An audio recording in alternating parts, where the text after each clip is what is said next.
उसका अधिकार और एक तय अथॉरिटी को दिया जाए। यह नया संशोधन देश के अंदरूनी लोकतंत्र को सुरक्षित करने, विदेशी हस्तक्षेप और जड़ से खत्म करने, राष्ट्रीय सुरक्षा के तंत्र को मजबूत करने के लिए बेहद आवश्यक हो गया।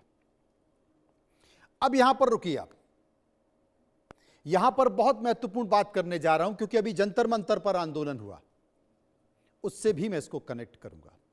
निर्भया आंदोलन हुआ, अन्ना का आंदोलन हुआ, नर्मदा का आंदोलन हुआ, किसानों के आंदोलन हुए। नॉर्थ ईस्ट में मैं आपको ले जाऊंगा, वहां पर कई ऐसे आंदोलन चल रहे हैं। कश्मीर में आंदोलन हुआ। ये आंदोलन से जुड़े हुए लोग तो करते हैं, लेकिन इस आंदोलन में कब ऐसी अदृश्य शक्तियां शामिल हो जाती हैं जो लोकतंत्र और सरकार के लिए खतरा बन जाती हैं, लेकिन आपको पता ही नहीं चलता। 37 दिन तक आंदोलन चला जंतर मंतर पर। शुरू के 20 दिन कोई नहीं आया। आंदोलन को खत्म करने के तरीके और जो उस आंदोलन में अनशन पर बैठे थे, उस आंदोलन के लोगों ने कहा कि साहब हम कोई तरीका ढूंढ रहे हैं कि अनशन खत्म हो जाए और हो जाए। लेकिन क्या हुआ? अचानक से अदृश्य शक्तियां आ जाती हैं, खाने की व्यवस्था हो जाती है, खर्चे की व्यवस्था हो जाती है, फंडिंग होने लगती है। यह बड़ा खेल है, इसको समझने की कोशिश कीजिए। अब मैं आपको वहीं पर ले जाने जा रहा हूं। मैं कहां आपको ले जाने वाला हूं? आपने नेपाल का आंदोलन देखा, आपने ईरान का आंदोलन देखा, ईरान का सत्ता परिवर्तन, नेपाल का आंदोलन सत्ता परिवर्तन, बांग्लादेश का आंदोलन सत्ता परिवर्तन। क्या स्थानीय लोगों से हो गया? जी नहीं, विदेशी शक्तियों की मदद, ताकत और पैसे से हुआ। तो जो एफसीआरए बिल है, यह एफसीआरए विधेयक, एफसीआरए बिल सरकार को बड़े गंभीरता से विचार करना पड़ा।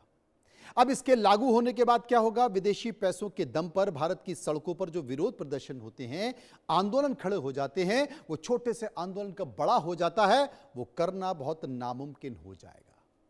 नए प्रावधानों के तहत अब किसी भी संगठन को मिलने वाले विदेशी फंड का दायरा, उसकी भौगोलिक सीमा पूरी तरह से तय कर दी जाएगी। यानी कि अगर किसी एनजीओ को किसी विशेष राज्य के सुदूर गांव में स्वास्थ्य या शिक्षा में काम करने के लिए विदेशी फंडिंग मिल रही है, करोड़ों डॉलर मिल रहे हैं, तो वो उस पैसे का एक भी रुपया किसी दूसरे राज्य में जाकर धरना प्रदर्शन में या फिर धर्मांतरण में टेंट माइक लगाकर इंतजाम करके खर्च नहीं कर सकता है साहब। इसके साथ अब नए जो नियम हैं, उसमें विदेशी फंड को संस्था से दूसरी संस्था में ट्रांसफर करने, यानी कि सब ग्रांटिंग पर पूरी तरह से पाबंदी लगा दी है। पहले बड़े विदेशी फंड प्राप्तकर्ता छोटे छोटे स्थानीय संगठनों को पैसे बांटकर जन आंदोलन खड़े करवाते थे। वो जन आंदोलन क्या कहां पर होते थे?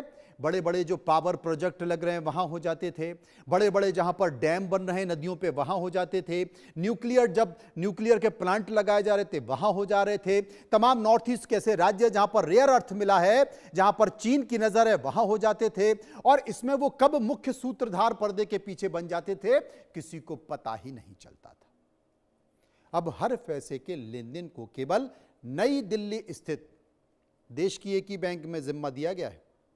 नई दिल्ली स्थित भारतीय स्टेट बैंक की मुख्य शाखा में विशेष एफसीआरए खाते से ही संचालित करना अनिवार्य कर दिया गया है। अगर कोई भी संगठन विदेशी पैसे का इस्तेमाल प्रत्यक्ष या अप्रत्यक्ष तौर पर किसी राजनीतिक एजेंडे या सरकार विरोधी प्रदर्शनों से करता पाया गया, तो उसका लाइसेंस तो निरस्त हो जाएगा।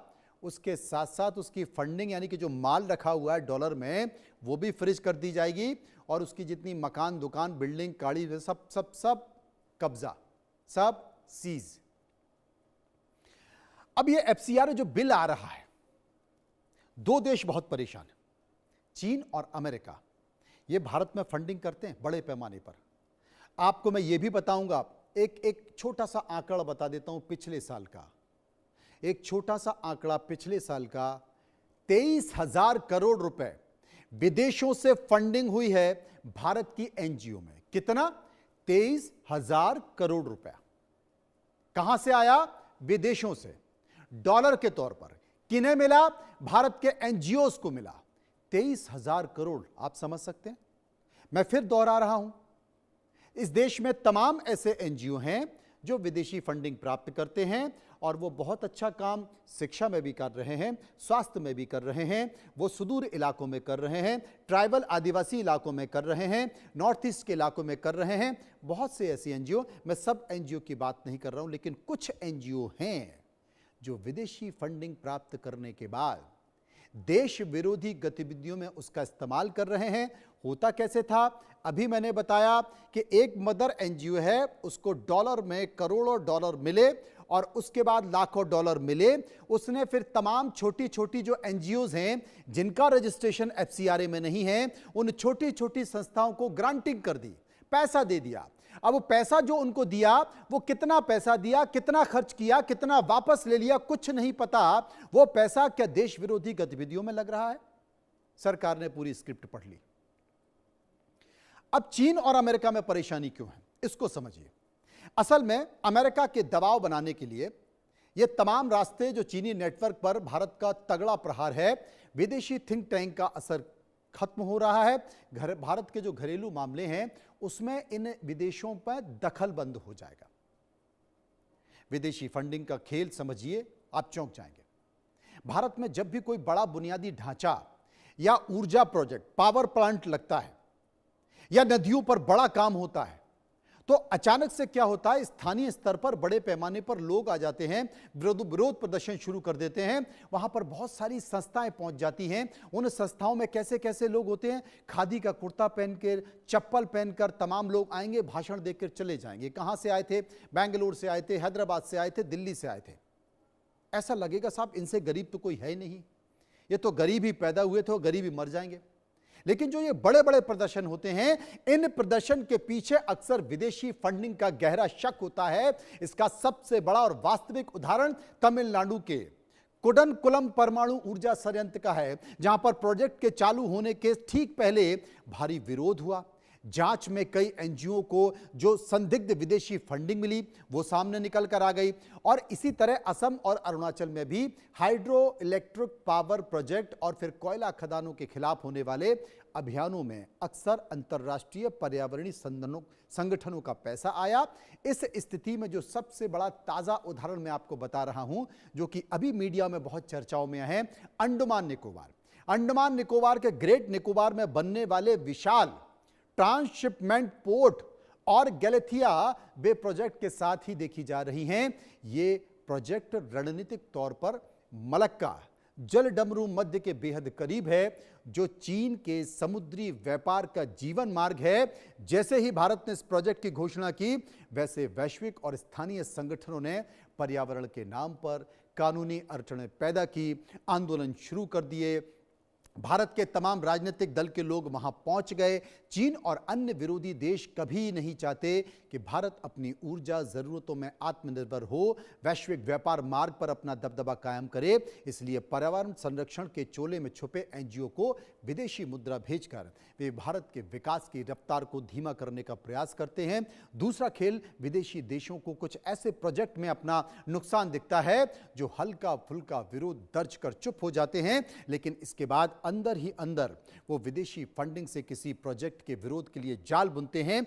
ऐसा कुछ करते हैं जिससे आंदोलन शुरू हो जाए और प्रोजेक्ट रुक जाए। अंडमान निकोबार की बात कर रहा हूं। अंडमान निकोबार में आपने देखा, जानते हैं क्या है? Malacca state. मलक्का स्टेट एक ऐसा राज्य है कि भारत सीधे वहां पर खड़े होकर, अगर अंडमान निकोबार पर खड़े हो जाएं तो नाक की सीध में 100 किलोमीटर तक आपको मलक्का स्टेट दिखाई देगा। दिखाई तो नहीं देगा, लेकिन सीधे 100 किलोमीटर की दूरी। एक रणनीतिक क्षेत्र है वो, व्यापार की दृष्टि से भी, जलमार्ग की दृष्टि से भी और भारत की सुरक्षा की दृष्टि से भी चीन को खटक गया है, क्योंकि चीन मलक्का में कब्जा करने के लिए लगा हुआ है। वो अपना प्रभुत्व जमाने में लगा हुआ है। आपने हॉर्मुज को देखा, एक हॉर्मुज के बल पर ईरान ने अमेरिका को नचा दिया।